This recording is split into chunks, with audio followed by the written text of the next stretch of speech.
मी राजू भैया जयस्वाल आणि गर्व हिंदुत्वाचा ग्रुपचा एक सदस्य या नात्याने हा हल्ला झाला याला मी पूर्णपणे याचं निषेध व्यक्त करतो एक शिवसैनिक म्हणून।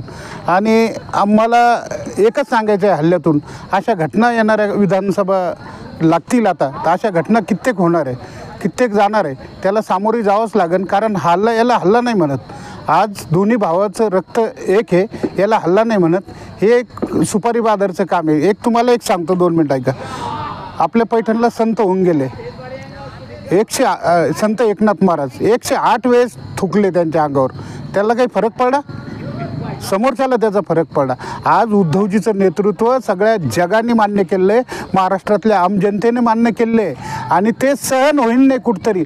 आज 80% समाज उद्धवजी बरोबर आहे, उद्धवजीच्या विचाराबरोबर आहे, आदित्यदादासोबत आहे। त्यामुळे हे कुठं सैन होऊन नाही, कोणत्या बी याच्यात काही बी करू राहिले, पण ते हाती लागणार नाही काही, कुठं बी दगाबाज आमच्या पक्षासाठी करू राहिले। आज तुम्हाला आज संभाजीनगरची परिस्थिती सांगतो मी तुम्हाला। चांगले जे शिवसैनिक आहे कट्टर, त्यांना ऑफर देण्यात येते पक्षात येण्यासाठी। अरे बाबा, तुम्ही पक्ष आमच्याकडे एक गेलं तर 1000 येते, असं उद्धव साहेबाच्या आशीर्वादाने काम चालतं। पण तुम्ही एक सांगा मला, का तुम्ही याच्यातून काय साध्य करणार आहे? जनतेचं प्रेम विकत घेऊ शकत नाही। आज तुम्ही बघितलं असं नगर जिल्ह्यामध्ये इलेक्शन झालं, आज अब्जाधीश माणूस विखे पाटील उभा असताना आज सामान्य कुटुंबातले निलेश लंके निवडून आले। तर आज जनतेचा कौल उद्धव साहेबाबरोबर आहे, तर या घटनेला आम्ही काही व्हॅल्यू देत नाही। कारण आज ही घटना म्हणजे काहीच नाही हो, अशा घटनाला आम्हाला ज्यावेळेस आदेश येते ना मातोश्रीचे, तर हे घराच्या बाहेरसुद्धा निघणारे लोक नाही आहे, पण आम्ही आदेशाला पाळतो आणि आदेशाचं आम्ही पालन करतो। कारण आम्हाला आदेश नाही तरी मी आज बी तुमच्यासोबत चॅनलवर बोलतो ना, मला एक शिवसैनिक म्हणून प्रतिक्रिया विचारली म्हणून तुम्हाला सांगतो, पण मला कुठल्याही पक्षाचा आदेश नाही। शिवसैनिक हा आदेश पाळतो। ज्यावेळेस मातोश्रीहून आदेश येईल ना आणि खरी समीकरण असलं ना, तर आम्ही सगळ्या गोष्टीला पुरून उरणारे लोक आहे। फक्त मला यातून एकच सांगायचं का आज राजकारण इतक्या थराला जाईन याची गॅरंटी नव्हती। कारण आज समाजात तीड निर्माण करायचा प्रयत्न होत आहे आणि यातून काय साध्य करणार? उद्या जातीय दंगली भडकणार, एकमेकात भांडणं लावणार आणि याच्यात साध्य काय करणार आहे तुम्ही? काही साध्य होणार नाही। तुम्हाला एक माहिती आहे, तुम्ही दंगली घडून द्या, काही घडून द्या, दंगलीमध्ये तुम्हाला आमदार खासदारचे मुलं दिसणार नाही। हे आपापसातलं वैर बाजूला ठेवा आणि येणाऱ्या काळामध्ये महाविकास आघाडीचं नेतृत्व म्हणून आदरणीय पक्षप्रमुख उद्धवजी ठाकरे हे पुन्हा एकदा मुख्यमंत्री होतील अशी मी ग्वाही एक शिवसैनिक म्हणून देतो। कारण जितके काही तुम्ही छळान, तुम्हाला माहीत आहे हे शिवसेनेचं एक शस्त्र आहे, तुम्हाला माहीत नाही। आणि जोपर्यंत निष्ठावंत शिवसैनिक माझ्या उद्धव साहेबाबरोबर आहे ना, तर जगातली कुठलीही ताकद त्यांना हरू शकत नाही। पण एक संयमी नेतृत्व आज पुढे येतं आहे ना, तर याला कुठतरी गालबोट लागतं।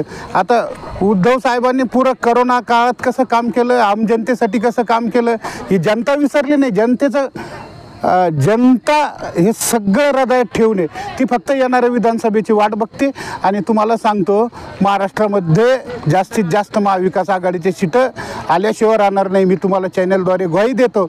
आणि ह्या घटना येणाऱ्या काळामध्ये खूप घडतील, पण याला आहे ना एकदम ह्या घटनेचं टेन्शन नाही घ्यायचं, आपण कसे आपापसात चांगले राहू याच्याकडे लक्ष द्यायचं। आणि ज्यावेळेस निवडणुकीच्या टायमाला ते निवडणुकीचे मुद्दा घेता येईल। आज विकासाच्या बाबतीमध्ये 0 आहे, आज नुसतं विकासाच्या बाबतीमध्ये घोषणाचा पाऊस केला जातो।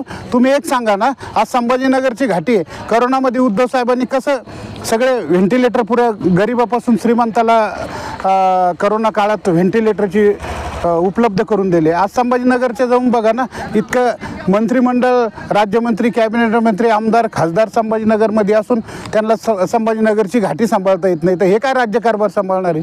आज यांच्या काळामध्ये ज्या शिवसैनिकांनी यांना मोठं केलं, ज्या शिवसैनिकांनी उद्धवजीच्या आशीर्वादाने करोडच्या गाडीत बसले, ते शिवसैनिक आज माझे घाटीला आत्महत्या करीत आहे। हे आशीर्वाद आहे, हे शिवसेनेची तळतळ, शिवसैनिकाची तळतळ, यांना हे पाप फेडावंच लागेल।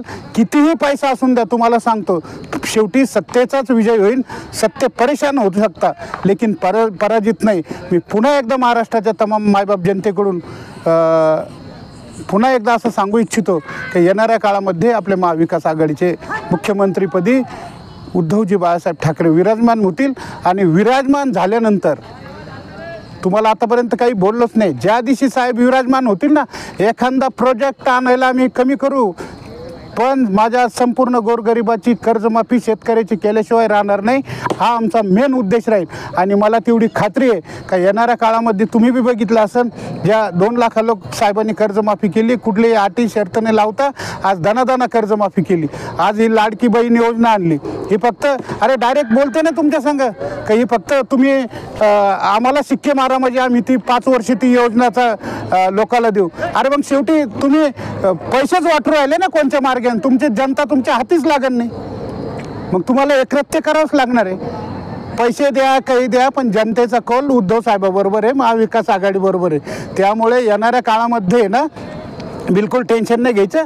महाविकास आघाडीचंच सरकार येईल. आणि तुम्हाला याचे भुकट लोकांना सांगतो का इतके आम्ही कमजोर शिवसैनिक नाही आहे. आम्ही फक्त आदेशाचं पालन करतो. आणि ज्या दिवशी आदेश येतील ना मातोश्रीहून, तुम्ही घराच्या बाहेर काय हे शेण काय फेकता हो, शेण. आम्ही सगळं काही करणारे लोक. आम्ही आज बोलून आमच्या संभाजीनगरचं वातावरण खराब करीत नाही. आम्ही सगळे सोबत राहतो. पण तुम्ही बिलकुल करा. मग तुमच्याकडे जनता येत नाही, तुमच्याकडे आडमाप पैसा आहे, सगळं काही आहे, पण जनतेचा कौल उद्धवजी बाळासाहेब ठाकरे सोबत हे लक्षात असू द्या. येणाऱ्या चॅनलद्वारे मी तुम्हाला सांगतो, ह्या किरकोळ गोष्टीला इतकं हे नाही द्यायचं. आज माझं उद्धव साहेब आमचे सगळे शिवसैनिकाचे दैवत असून तुम्हाला आत्ताच उदाहरण दिलं का 108 वेळेस संत एकनाथ महाराजांच्या अंगावर थुकले. काही त्याच्यावर परिणाम झाला का? त्याला ते बिचाऱ्याला भोगावं लागलं. तसं ह्या लोकाला भोगावंच लागणार आहे. उद्धवजीचा स्वभाव एक शांत आहे, संयमी आहे, तशी वागणूक देणारं नाही. आणि दोन्ही भावाचं रक्त एक आहे. इतकं काही टेन्शन घेऊ नये. आपापसामधले आपले भांडणं तणणं बाजूला ठेवून आपल्या आपसामध्ये वैर निर्माण करू नये. आज माझं संभाजीनगर आहे, सगळ्यात लाडकं शहर माझ्या बाळासाहेबांचं होतं, हे बी तुम्हाला सांगतो. आज तुमच्या चॅनलद्वारे बी सुद्धा सांगतो, दोघाच्या भांडणामध्ये तिसऱ्याचा लाभ होऊ राहिला तर हे बी वरिष्ठांनी समजून घ्यायला पाहिजे. आज शिवसैनिक जरी 80% समाज उद्धव साहेबाबरोबर असला तर वरिष्ठांनी याची सुद्धा दखल घ्यायला पाहिजे का शिवसैनिक एकदम कसे आपल्यासोबत राहतील त्याची दखल घ्यायला पाहिजे.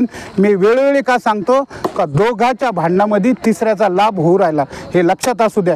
आणि हे मी जे बोलतो ना ते माझ्या शिवसैनिकाला नाम जनतेला सगळं समजतं. मी नाव घालून नाही बोलणार, पण हे सांगतो मी का येणाऱ्या काळामध्ये हे आपल्याला थांबावं लागेल. आणि निष्ठावंत शिवसैनिक का जाते, कसे चालले संभाजीनगरचे, याच्यावर काही लक्ष नाही. अरे येते का, एक गेला तर 100 उद्धव साहेबाच्या आशीर्वादाने येते.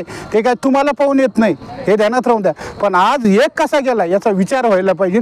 म्हणून मी एक शिवसैनिक म्हणून सांगतो, या गोष्टीकडे लक्ष न देता येणाऱ्या काळात माझ्या मायबाप जनतेची अशीच सेवा करून उद्धवजींना कसं मुख्यमंत्रीपदी बसवता येईल त्यासाठी मी सतत काम करणारा शिवसैनिक आहे.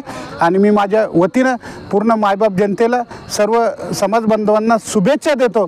आणि खरोखरच अशा गोष्टीकडे लक्ष न देता, फोकस न करता आपलं दैनंदिन जीवन कसं सरळ आणि सोप्या मार्गाने जाईल याकडे लक्ष द्यावं. हे जे आहे ना, उद्या काही बी दंगली घडत्यान, काही करतेन, काही कुठाने करतेन, कारण आम जनता यांच्यासोबत नाही, हे लक्षात असू द्या. येणाऱ्या काळामध्ये उद्धवजी बाळासाहेब ठाकरे हे पुन्हा महाराष्ट्राचे मुख्यमंत्री होतील अशी ग्वाही चॅनलद्वारे देतो. जय हिंद, जय महाराष्ट्र.